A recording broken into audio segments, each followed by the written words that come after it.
What up, rookies? Today's video is actually going to be a little bit different. I want to talk about a lot of things that have been on my mind pertaining to the state of film right now, whether it be the industry, the movies themselves, and just how much has changed over the last few years. And I honestly do think that it's been in a steady decline for a long time now. I mean, you've seen a bunch of directors talk about it, you've seen reviewers talk about it, but I really want to talk about what I think are the direct reasons for all of this. First of all, let's talk about box office. Nowadays, it seems as though it's really hard for a movie to perform well. Unless it's made for about $100 million, where you're not going to see this crazy return. People will only really go see these higher budget films, and even then, that's not really much of a sure thing anymore, because it used to be, okay, DC or obviously Marvel, everyone would say, okay, only Avengers films can make money, only people are seeing these.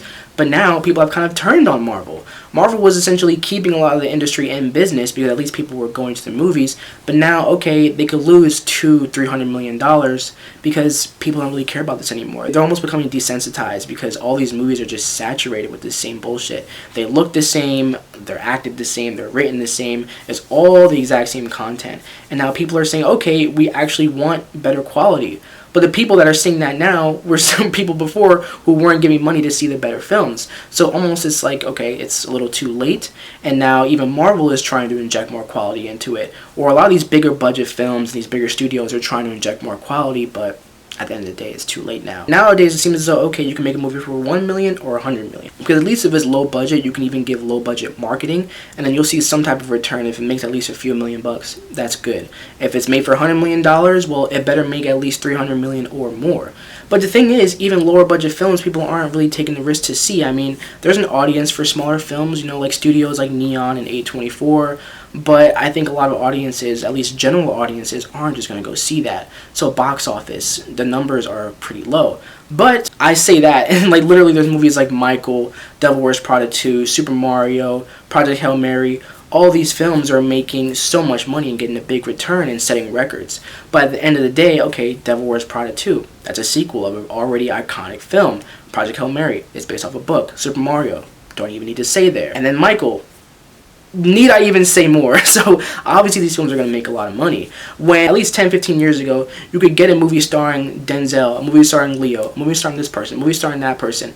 All the movies could come out in the same fucking week, and they would all set really good box office numbers. But now it's like, okay, people are really only choosing to see one or two, so those are going to be the ones that reign supreme. And then we have theaters closing. A lot of theaters, at least for me, I've noticed this. In New Jersey, a lot of our AMC theaters are closing. I've seen this happen with other theaters, you know, Cinemarks, Regals, and just the non-chain ones that are like your small town local theaters. They really can't keep up with the times. People just don't go to movies like they used to. And to be honest, I don't really blame them because movies are just becoming way too expensive. You know, before you would go to the movies for like a few dollars. You would take the family, you would take your friends, it was cool. But now you and your family or you and your friends might just, okay, well, I'll go pop out to see Michael. But are you guys popping out to see a few movies a week or at least one movie a week like they used to? Hell no, because it's too expensive. You're spending $20 on one ticket and then like $20 on some popcorn and candy.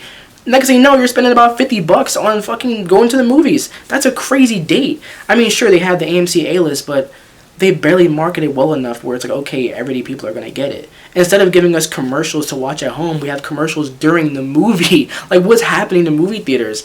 And I'm sorry, but doesn't it sound a little crazy to say, hey, I'm paying a monthly subscription to go to the movies? I mean, sure, they always have rewards programs for years. Even Regal has it. Other theater chains have it.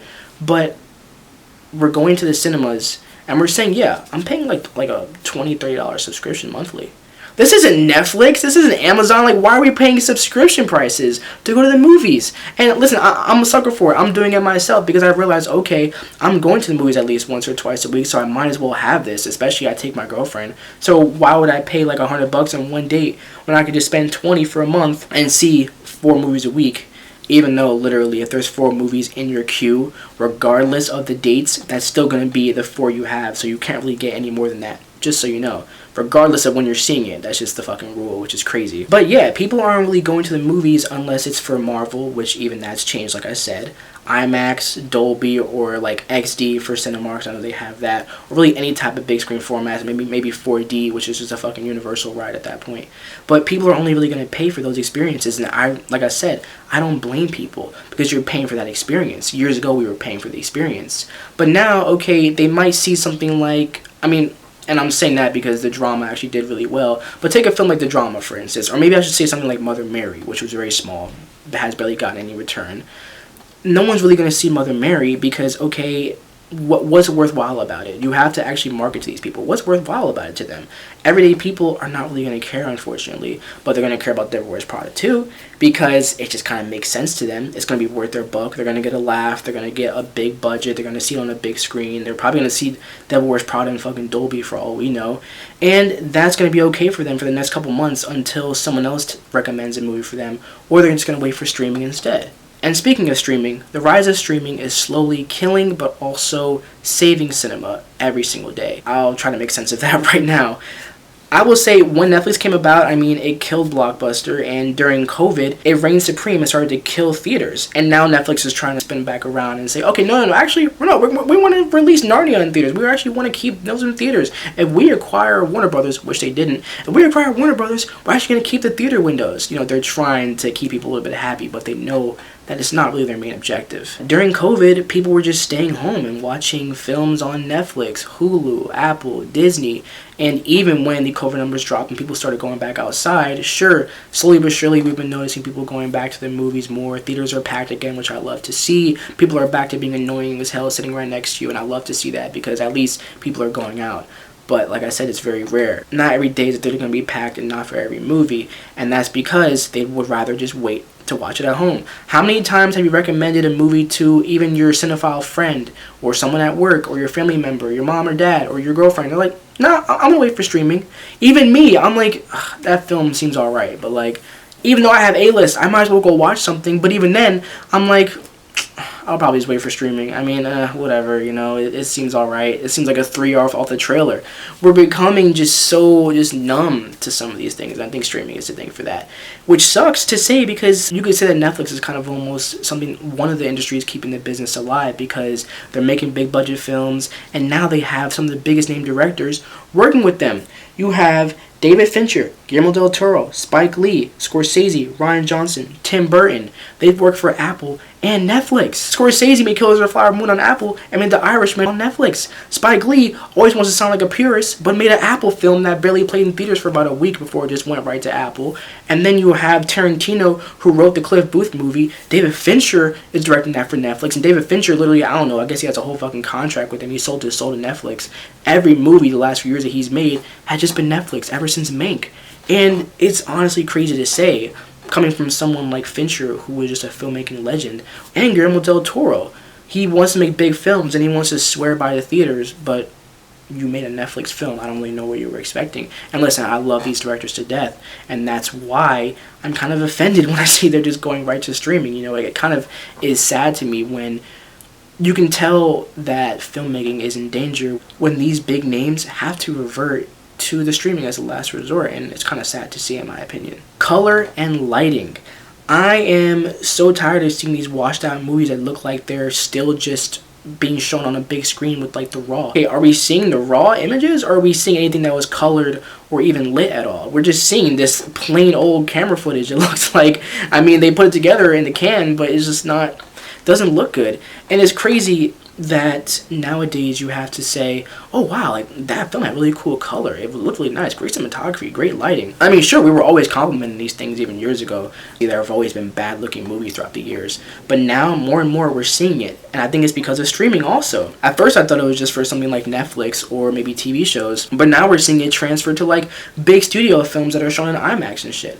I'm like, okay, why am I paying all this money to see a film that looks like it wasn't even colored in post? We saw with Devil Wears Prada 2, where there was a lot of controversy and people were thinking, okay, why do films look like this nowadays? And then we saw it with Wicked and Wicked for Good. Both of those films, colorful, crazy production design, it looks beautiful, but where the hell is the color? Everything looks like it's not even finished in post. And like I said, the fact that you have to call attention to it means that there's something wrong. Years ago, we wouldn't have even said anything because everything just looked good, especially when it was shot on film. And it's not just because of digital that it looks bad. You can make amazing looking things on digital. It's because they're not trying hard enough. They're being rushed, and they're not even really putting in the work or the training to get that great look.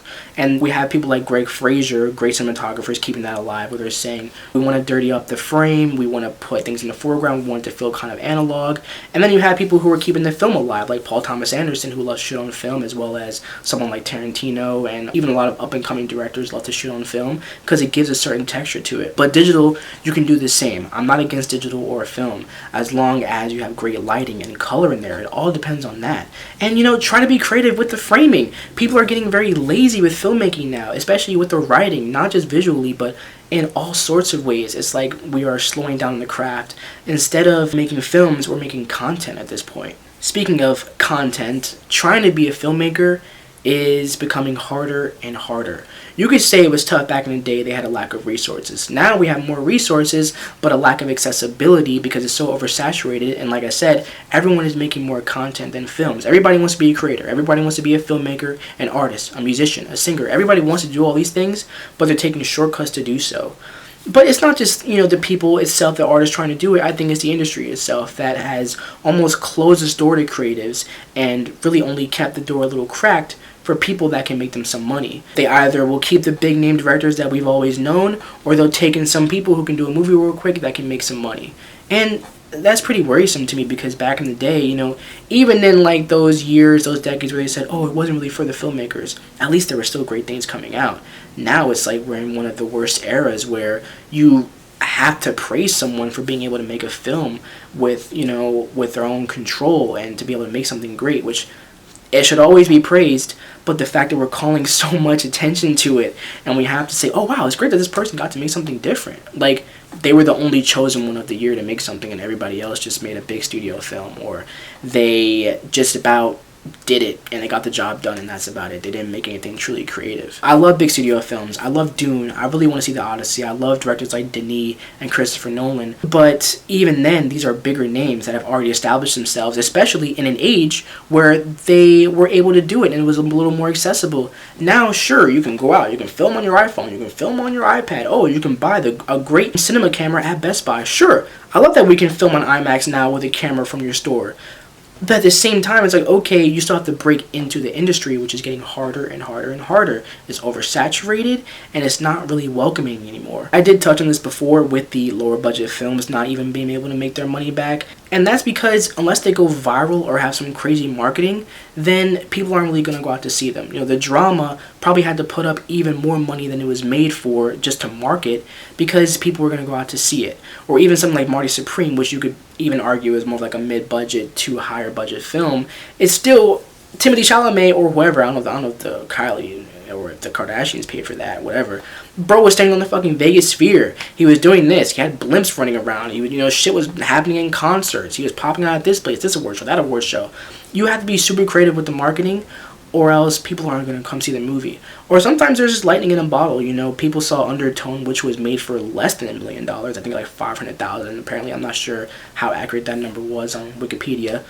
But they actually had a really good return. And even then, you can tell that A24 probably forked up more money than what it was made for just to market it and say, this is the scariest movie you'll ever hear. Like, okay, cool. They obviously need to compensate these days because they need to get audiences to sit down in the theater. And that's not even accounting for the rest of the smaller films the studio has, because they have to focus on one or two at a time. And the rest of them kind of fall to the wayside because they're not making that much money. And because of that, you have instances like Over Your Dead Body. Over Your Dead Body, I think, was released the 24th, that Thursday or Friday, I believe. And then a week later, I was trying to see it on a random Thursday or Friday. It wasn't even playing. You can tell if the studio feels as though it's not making enough money, or the cinema, I don't know really who decides. If they don't think they're making enough money, they're just pulled out. I'm like, I don't know how many times I've wanted to see a movie right as it was coming out, or at least a week or two later, and it's not even in the cinema anymore. If you're not a higher budget film, or if you're not making a shitload of money in the first week or two, then you probably won't still be in the theater, and it's really sad to think. I get really passionate about this shit. I'm so sorry. Also, there's the whole LA crisis. It's really unfortunate what happened in LA with a lot of the wildfires and so many other factors. But films are really shot in LA anymore, or they're not even really shot on location. You're not really seeing a film shot in LA or New York. Most of the time it's probably shot a little bit in New York, but they're filming over here in Jersey, or they're filming overseas in a different country. We saw it with The Brutalist. And then we saw that, unfortunately, Trump wants to take that away from us, even though I hope he knows that it's super fucking expensive to film over here. I hope he can fix that shit, because fucking tax with film in a lot of these cities is outrageous, and that's why it's easier to film in smaller places, or something like Jersey, where, you know, I'm really glad to see that happening, because we have all the locations to choose from. It is cheaper, and I'm glad that we're being put on the map a little bit. It's crazy to think that you might have a lower budget film, or you might not even get that good of a return, but yet you have to fork up all this money in taxes to even be able to shoot in the place that is probably going to betray your film in the first place. We can talk more about the AMC A-List bullshit. I mean, people aren't really using it that much. The 4 movies a week thing is great. Oh yeah, I want to talk about this story, because the other day when I saw Speed Racer, first of all, this guy was like yelling and cursing during the trailers. I'm so glad he shut the fuck up during the movie. But he had a really interesting thing to say. You know, after the trailers, you get the guy narrating, oh, and you can subscribe to AMC A-List, and thank you to our AMC A-listers who are seeing 4 AMC films a week.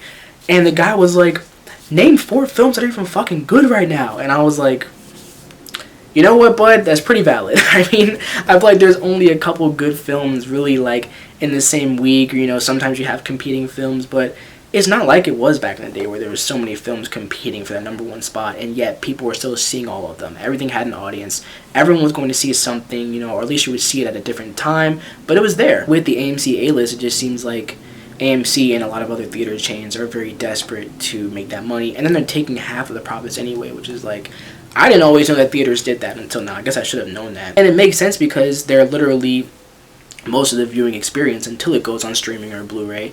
But, you know, them taking so much money from the film itself and then charging so much for people, let's be honest, they're always upcharging with the AMC subscription anyway. It's $27 right now, it might be $29 to come, and then much like any other app, they'll probably keep raising the prices over and over and over. And at what point is it going to be a good deal versus just paying the same price you would have if you went weekly or went that 1 or 2 times in that month? It honestly just seems like they're more focused on that than giving a worthwhile experience for people again. And I really do think that if they lower the price again, people will come again. People are already starting to come more slowly but surely.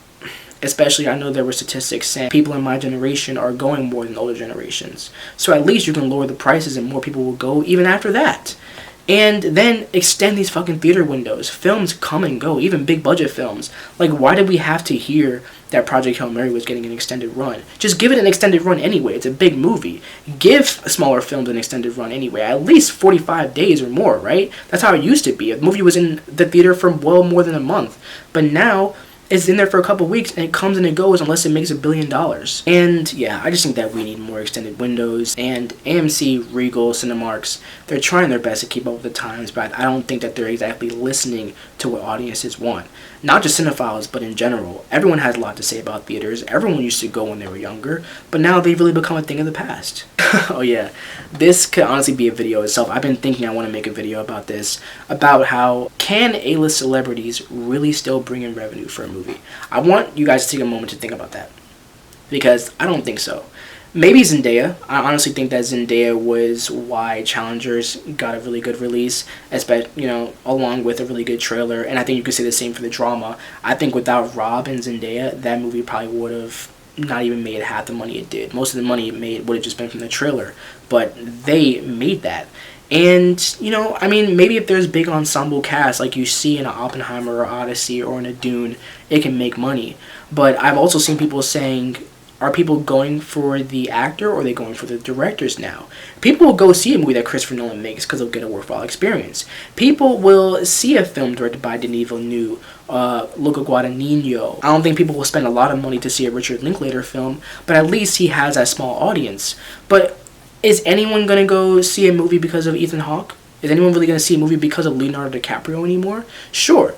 You can make the argument to say that most of the money for One Battle After Another was because of, you know, Leo, Tiana Taylor. People wanted to see this new star chase Infinity, and they really made a star out of her from that movie. But let's be honest, most of it is probably because it's a big movie made for over $100 million, and it was directed by Paul Thomas Anderson.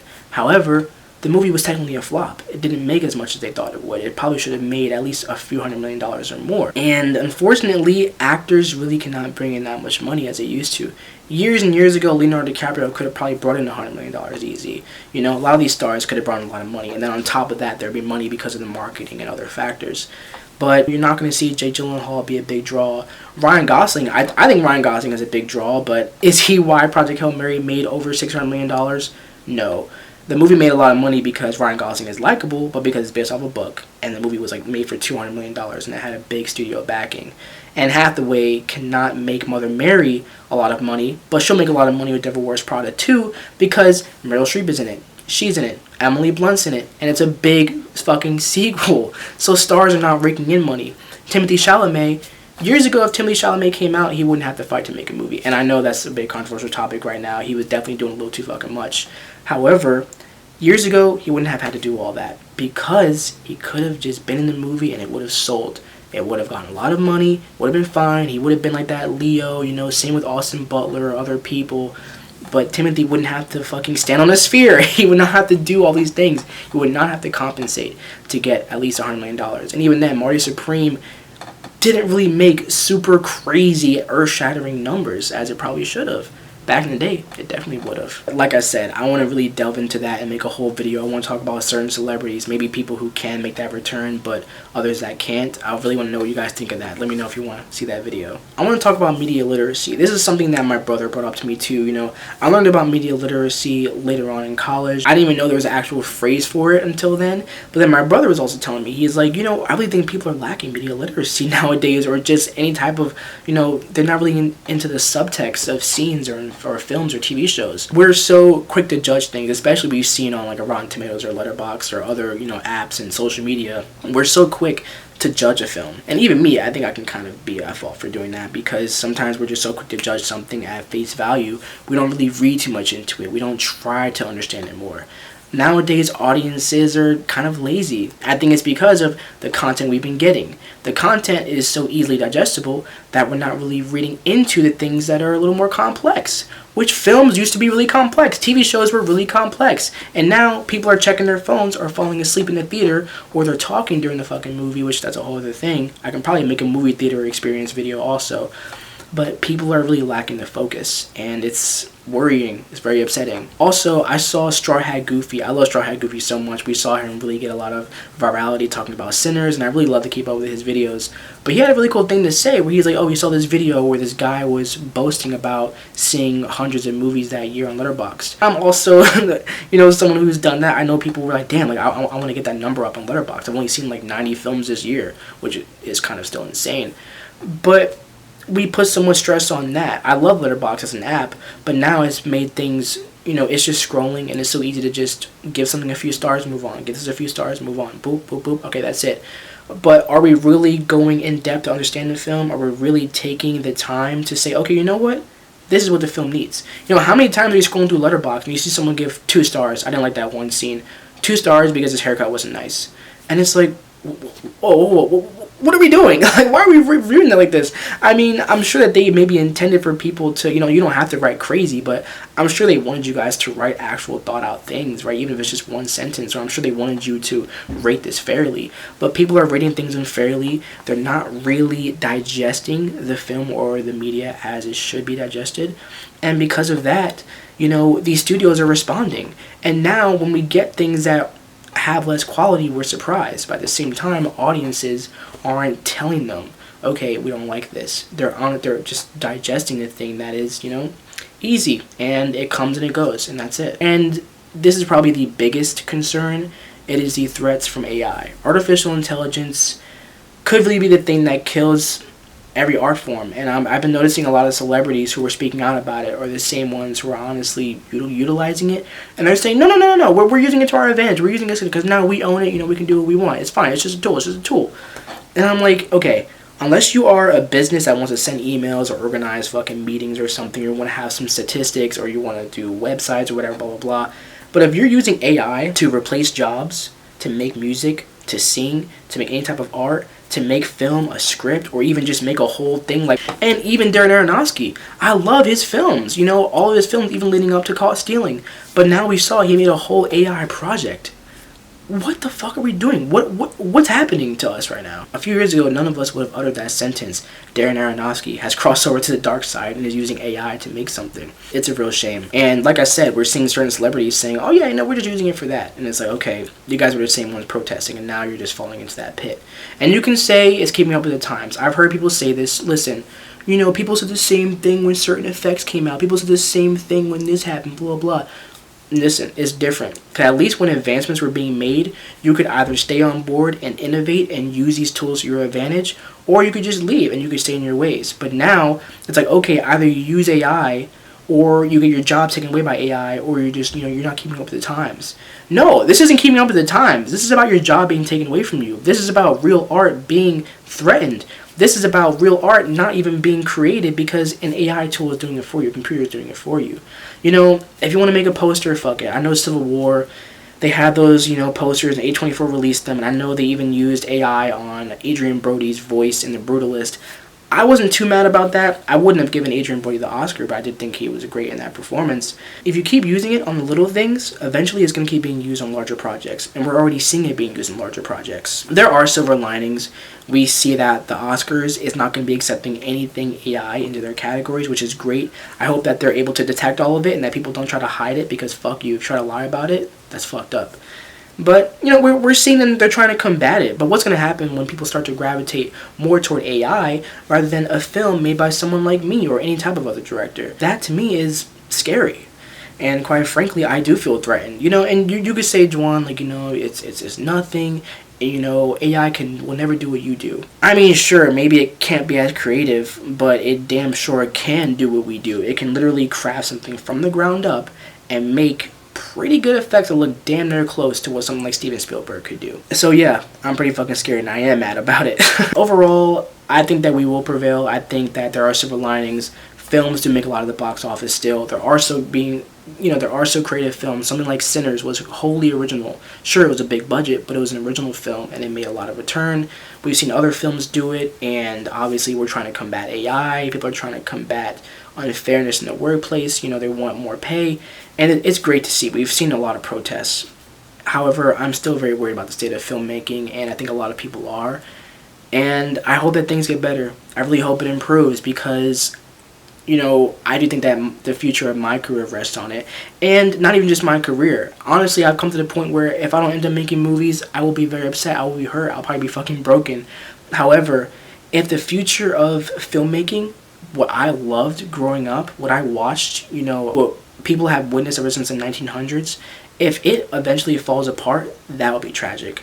So I really hope that everyone still supports films. I really hope that people still go to the theaters. Guys, support your favorite films. Support your theaters. You know, go to see that fucking 10th, 20th anniversary movie that you love in IMAX or whatever 4K re-release.